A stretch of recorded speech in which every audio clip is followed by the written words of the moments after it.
Es-tu tanné de remettre les choses à plus tard, puis de te sentir coupable de ne pas être en train de faire ce que tu devrais être en train de faire? Dans cette vidéo-ci, je vais d'abord t'expliquer pourquoi on procrastine et je vais te donner le secret pour arrêter cet engrenage négatif-là. Je m'appelle Émilie Grégoire et je suis formatrice et coach en communication consciente pour Propulsion Communication. J'ai créé cette entreprise-là pour t'aider à exploiter ton plein potentiel, t'exprimer plus facilement et aussi t'aider à te créer une vie qui fait du sens et qui te ressemble pour vrai. On aime tous ça, être efficace. Puis en plus, la procrastination, à un moment donné, ça devient lourd. Puis souvent, dans ce temps-là, on profite même pas de ce qu'on est en train de faire parce qu'on devrait être en train de faire quelque chose d'autre. Pourquoi on procrastine? En fait, quand on procrastine, c'est parce que ce qu'on a à faire, ça nous intéresse pas vraiment. Donc, on essaye de trouver plein d'autres affaires en attendant. Bon, là, procrastiner un dimanche matin parce que ça te tente pas de passer l'aspirateur, c'est une chose.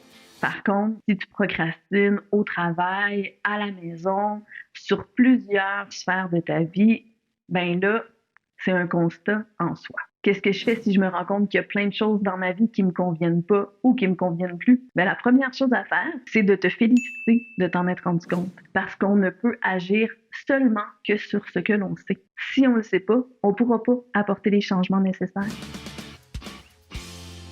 Le secret pour arrêter de procrastiner, c'est de donner un sens à ce qu'on fait. Donc, si par exemple, ça me pompe de payer ma facture d'électricité chaque mois, donner du sens, ça va vouloir dire trouver pourquoi je le fais.